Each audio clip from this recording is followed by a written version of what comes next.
Donald Trump's not the only one that knows how to troll.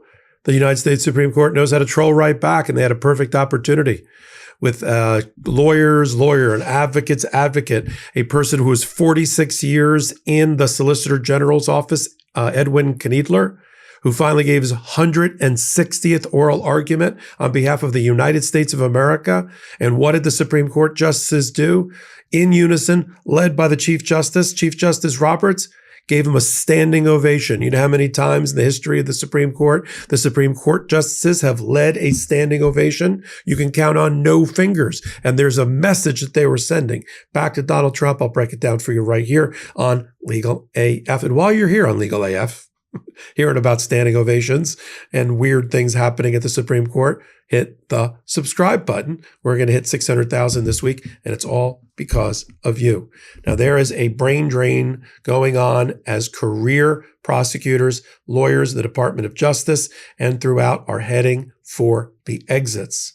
The Department of Justice under Pam Bondi hollowed out more than half of the prosecutors, have either been reassigned and then taken deals to leave or have just quit. And they haven't been quickly replaced either. We're just watching the incredible shrinking Department of Justice. And those that remain because they need the job, or maybe they're okay with following the loyalty tests of Donald Trump and Pam Bondi, they're overworked, they're underpaid, and they're making major mistakes. That's why we're seeing children under the age of 5 being deported who are United States citizens to other countries, and memos of law that are supposed to be internal for attorney-client eyes only being filed with the judge in the case, and other major screw-ups. That's why they're losing so many times around the country in the more than 150 lawsuits, and why there's over 100 different types of injunctions against the Trump administration, and they're losing at the United States Supreme Court as well. We're also watching the Department of Justice's what used to be the crown jewel, like the Civil Rights Division. 70% of the civil rights lawyers in the Civil Rights Division who are supposed to be going after making sure cops don't abuse people, civil rights aren't violated, women's rights aren't violated, and the rest. Instead, they're being retasked to do really heinous things against our Constitution, against our civil rights, under Harmeet Dillon, the new head of the Civil Rights Division, who's really just putting it out of its misery and putting us into misery. 70% of them are heading for the door. And now we turn to the Solicitor General's office. What is the office of the Solicitor General? It is the office that is assigned for all appellate purposes, all appeals, to represent the United States of America at the court. That office is often referred to as the 10th Justice, 9 justices on the bench, the 10th Justice being the Solicitor General, and people that argue for him or with him.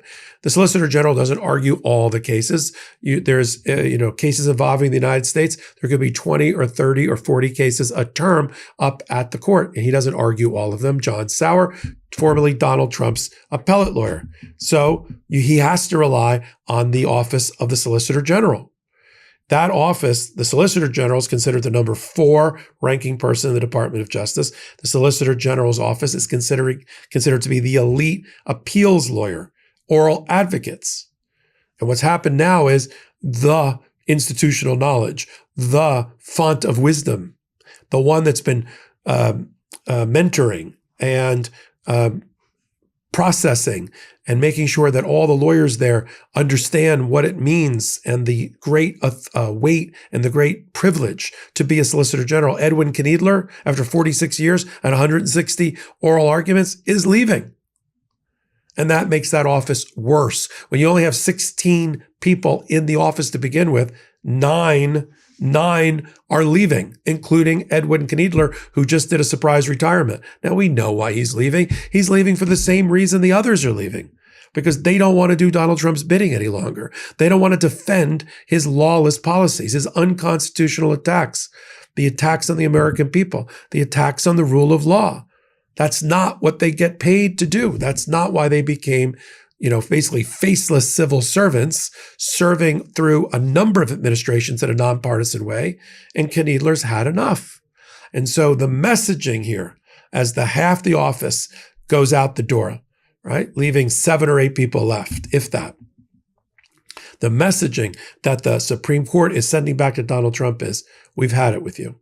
We've had it with your attack on the rule of law. We've had it with your Department of Justice being untrustworthy in court, that you can't trust them. They're not prepared. They're ill prepared. They lie. They'll say anything. They're purposely kept in the dark by the Trump administration and their clients in order to have implausible deniability during the arguments. And the Supreme Court has had it. And they've had it with the attacks, at least many of them. They've had it on the attacks on the judiciary led by Donald Trump and those around him. You know, the departing Elon Musk and Stephen Miller, impeach, impeach, impeach. Judges are crazy and they're corrupt and they're lawless and they are criminals and they're leftists and they're Marxists and they're activists and all the rest. I mean, before this standing ovation happened, led by the justices as the troll against Donald Trump, we just had Chief Justice Roberts do something extraordinary just a month ago. He issued a statement, public statement at Donald Trump to tell him to knock it off. He said, judges, you shouldn't be calling for the impeachment of judges. That is a rare occurrence. It's only happened 15 times in our U.S. history. At best, you can focus on your appeals.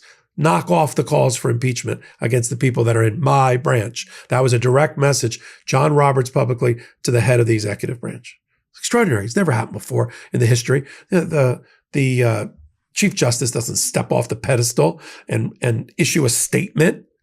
You know, when was the last time you heard that? And then 4 weeks later, they got Edwin Kneedler, who's a human embodiment of candor to the tribunal, telling the truth, being honest, being reliable, being professional, and all of that.